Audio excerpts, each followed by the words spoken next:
2 nights watched with you, but can perceive no truth in your report. When was it she last walked? Since His Majesty went into the field, I have seen her rise from her bed, throw her nightgown upon her, unlock her closet, take forth paper, fold it, write upon it, read it, afterwards seal it, and again return to bed. Yet all this while in a most fast sleep. A great perturbation in nature, to receive at once the benefit of sleep and do the effects of watching.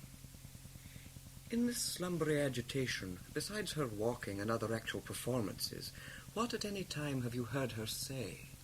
That, sir, which I will not report after her. You may to me, and 'tis most meet you should. Neither to you nor anyone, having no witness to confirm my speech. Lo you, here she comes.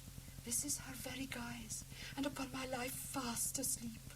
Observe her, stand close. How came she by that light? Why, it stood by her. She has light by her continually. 'Tis her command. You see, her eyes are open. Aye, but their sense are shut. What is it she does now? Look how she rubs her hands. It is an accustomed action with her, to seem thus washing her hands. I have known her continue in this a quarter of an hour. Yet here's a spot. Hark, she speaks. I will set down what comes from her to satisfy my remembrance the more strong. Out, damned spot, out, I say. 1, 2. Then 'tis time to do't. Hell is murky. Fie, my lord, fie. A soldier and afeard.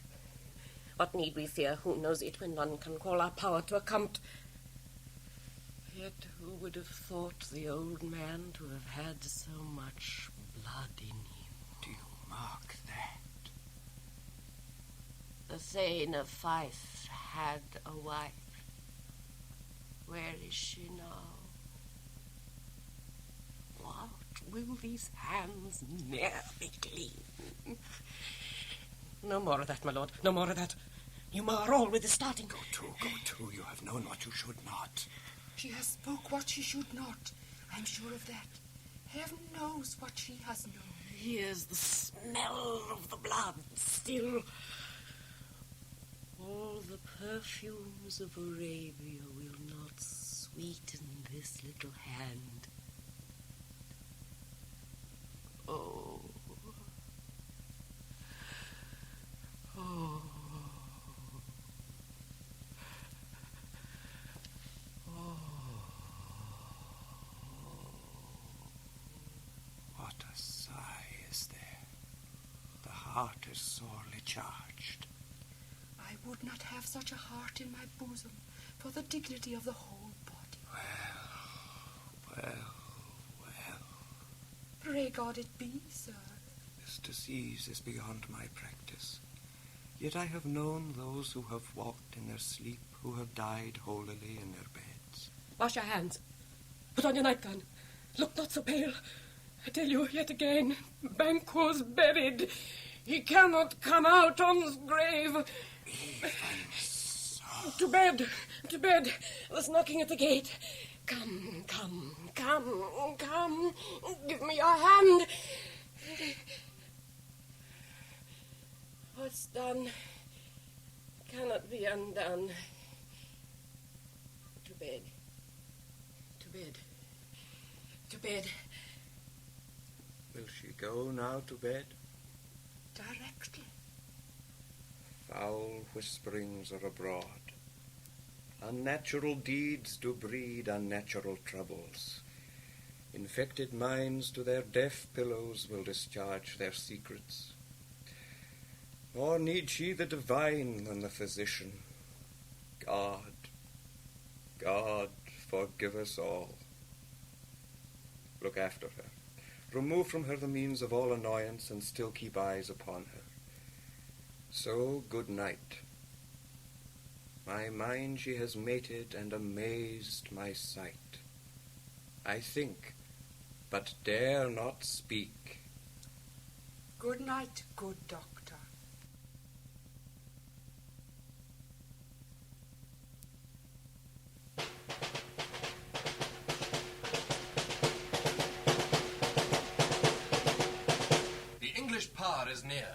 led on by Malcolm, his uncle Siward, and the good Macduff. Revenges burn in them, for their dear cause is wood to the bleeding, and the grim alarm excite the mortified man. Near Burnham Wood shall we well meet them. That way are they coming. Who knows if Dunsinane be with his brother? For certain, sir, he is not. I have a file of all the gentry. There is Siward's son and many unrough youths that even now protest their first of manhood. What does the tyrant? Great Dunsinane he strongly fortifies. Some say he's mad. Others that lesser hate him do call it valiant fury. But for certain he cannot buckle his distempered cause within the belt of rule. Now does he feel his secret murders sticking on his hands. Now minutely revolts, upbraid his faith breach. Those he commands move only in command, nothing in love. Now does he feel his title hang loose about him, like a giant's robe upon a dwarfish thief. Who then shall blame his pestered senses to recoil and start, when all that is within him does condemn itself for being there? Well, march we on, to give obedience where 'tis truly owed. Meet we the medicine of the sickly weal, and with him pour we in our country's purge each drop of us. Or so much as it needs to dew the sovereign flower and drown the weeds. Make we our march towards Burnham.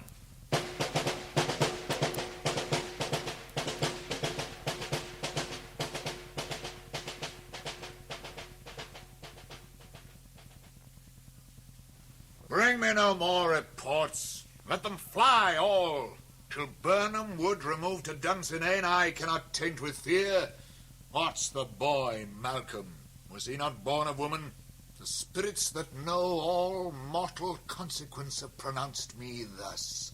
Fear not, Macbeth, no man that's born of woman shall e'er have power upon thee. Then fly, false thanes, and mingle with the English epicures. The mind I sway by and the heart I bear shall never sag with doubt nor shake with fear. The devil damn thee, black, thou cream-faced loon. Where gotst thou that goose look? There is 10,000 Geese, villain? soldiers, sir. Go prick thy face and overread thy fear, thou lily-livered boy. What soldiers, Patch? Death of thy soul, those linen cheeks of thine are counselors to fear. What soldiers, Wayface? The English force, so please you. Take thy face hence. Seaton. I'm sick at heart when I behold it. Seaton, I say. This push will cheer me ever, or disseat me now. I have lived long enough. My way of life is fallen into the sear, the yellow leaf. And that which should accompany old age, as honor, love, obedience, troops of friends, I must not look to have, but in their stead curses, not loud but deep, mouth honor, breath which the poor heart would fain deny, and dare not. Seaton. What's your gracious pleasure? What news more? All is confirmed, my lord, which was reported. I'll fight till from my bones my flesh be hacked. Give me my armor. It is not needed yet. I'll put it on. Send out more horses, scur the country round, hang those that talk of fear. Give me mine armor.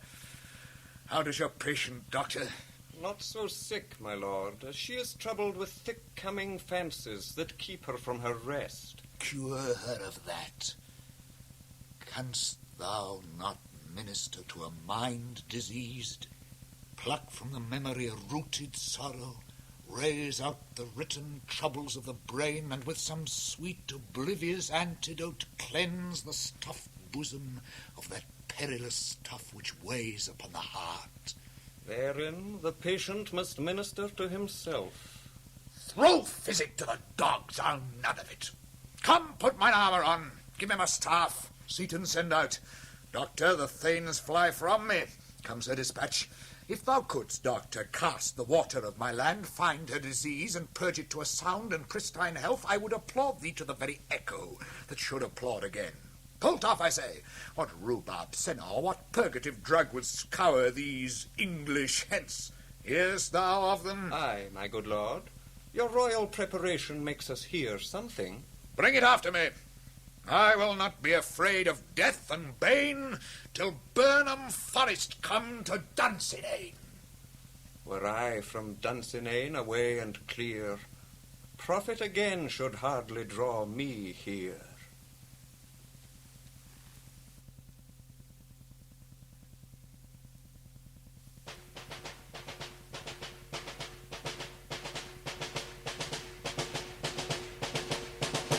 Cousins, I hope that days are near at hand that Chambers will be safe. We doubted nothing. What wood is this before us? The wood of Burnham. Let every soldier hew him down a bough, and bear it before him. Thereby shall we shadow the numbers of our host, and make discovery err in report of us. It shall be done.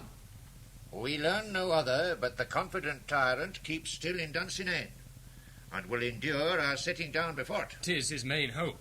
For where there is advantage to be gone, both more and less have given him the revolt, and none serve with him but constrained things, whose hearts are absent too. Let our just censures attend the true event, and put we on industrious soldiership. The time approaches that will with due decision make us know what we shall say we have and what we owe. Thoughts speculative their unsure hopes relate, but certain issue strokes must arbitrate, towards which advance the war.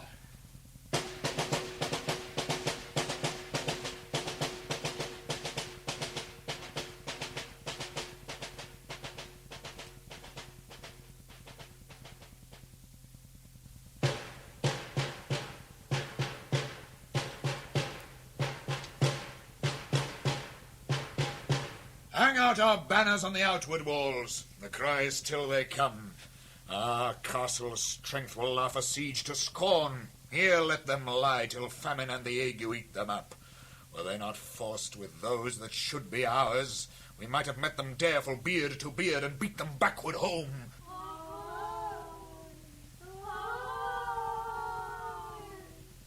What is that noise? It is the cry of women, my good lord. I've almost forgot the taste of fears. The time has been my senses would have cooled to hear a night shriek, and my fell of hair would at a dismal treatise rouse and stir, as life were in't. I have supped full with horrors. Direness familiar to my slaughterous thoughts cannot once start me. Wherefore was that cry? The queen, my lord, is dead. She should have died hereafter. There would have been a time for such a word. Tomorrow, and tomorrow, and tomorrow creeps in this petty pace from day to day to the last syllable of recorded time. And all our yesterdays of lighted fools the way to dusty death. Out, out, brief candle. Life's but a walking shadow, a poor player that struts and frets his hour upon the stage, and then is heard no more. It is a tale told by an idiot, full of sound and fury, signifying nothing. Thou comest to use thy tongue. Thy story quickly. Gracious my lord, I should report that which I say I saw, but know not how to do't. Well, say, sir. As I did stand my watch upon the hill, I looked toward Burnham, and anon methought the wood began to move. Liar and slave! Let me endure your wrath, if it be not so. Within this 3 mile may you see it coming. I say a moving grove. If thou speak'st false, upon the next tree shalt thou hang alive, till famine cling thee. If thy speech be sooth, I care not if thou dost for me as much. I pall in resolution, and begin to doubt the equivocation of the fiend that lies like truth. Fear not till Burnham wood do come to Dunsinane, and now a wood comes toward Dunsinane. Arm, and out. If this which here vouches does appear, there is nor flying hence nor tarrying here. I gin to be weary of the sun, and wish the estate of the world were now undone. Ring the alarm bell, blow wind, come rack. At least we'll die with harness on our back.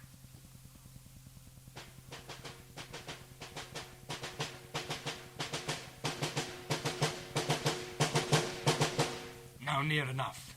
Your levy screens throw down and show like those who are. You, worthy uncle, shall with my cousin, your right noble son, lead our first battle. Worthy Macduff and we shall take upon what else remains to do, according to our order. Fare you well. Do we but find the tyrant's power tonight? Let us be beaten if we cannot fight. Make all our trumpets speak. Give them all breath, those clamorous harbingers of blood and death.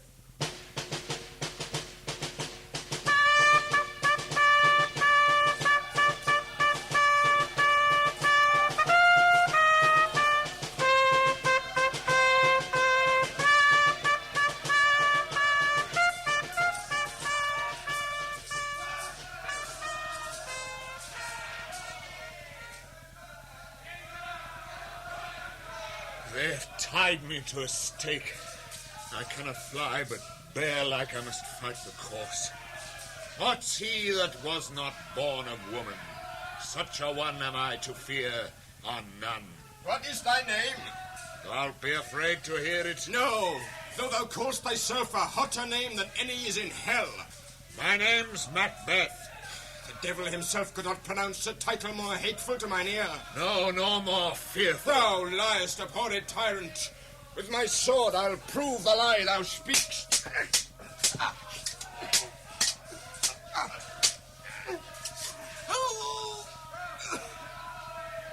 Thou wast born of woman. But swords I smile at. Weapons laugh to scorn. Brandished by man that's of a woman born. That way the noise is. Tyrant, show thy face. If thou beest slain and with no stroke of mine, my wife and children's ghosts will haunt me still. I cannot strike at wretched kerns, whose arms are hired to bear their staves. Either thou, Macbeth, or else my sword with an unbattered edge I sheathe again undeeded. There thou shouldst be. By this great clatter, one of greatest note seems bruited. Let me find him, fortune, and more I beg not.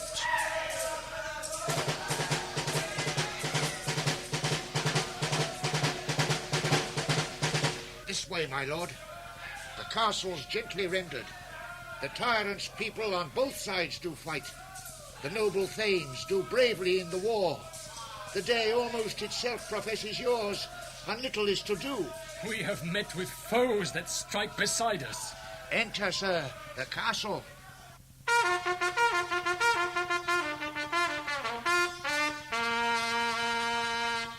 Why should I play the Roman fool and die on mine own sword? Whiles I see lives, the gashes do better upon them. Turn, hellhound, turn! Of all men else have I avoided thee. But get thee back. My soul is too much charged with blood of thine already. I have no words. My voice is in my sword, thou bloodier villain than terms can give thee out.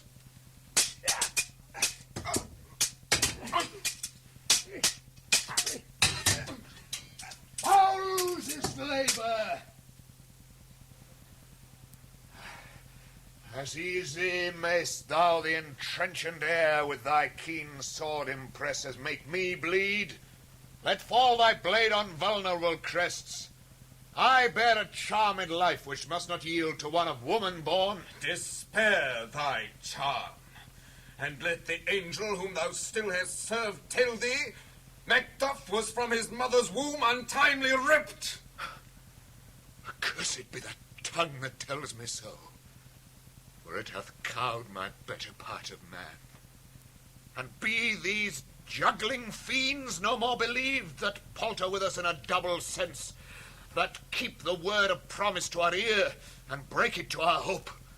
I'll not fight with thee. Then yield thee, coward, and live to be the show and gaze of the time. We'll have thee as our rare monsters are, painted upon a pole and underwrit.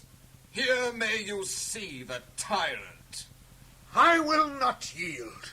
To kiss the ground before young Malcolm's feet, and to be baited with a rabble's curse? Though Burnham Wood be come to Dunsinane, and thou opposed being of no woman born, yet I will try the last. Before my body I throw my warlike shield.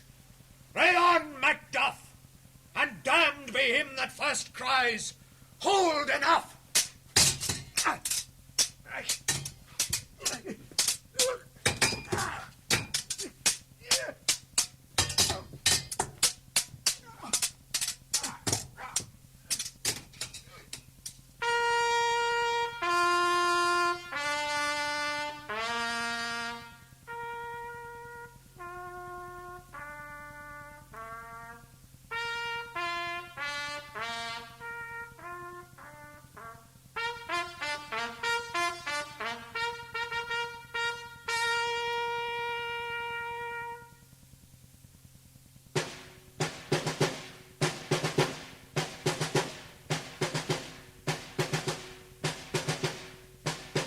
I would the friends we miss were safe arrived. Some must go off.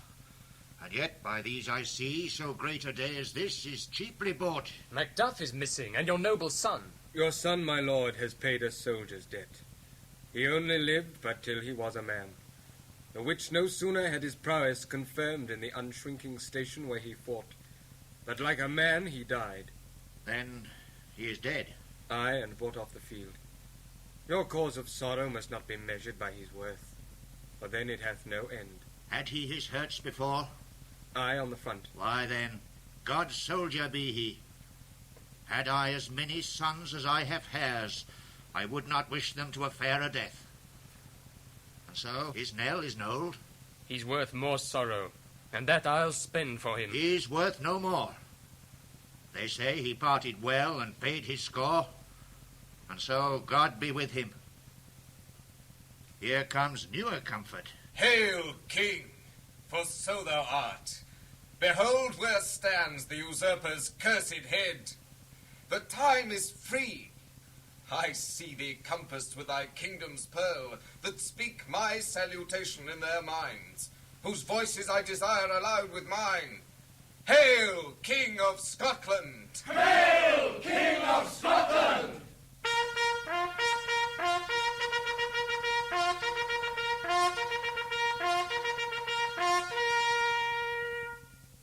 We shall not spend a large expense of time before we reckon with your several loves and make us even with you.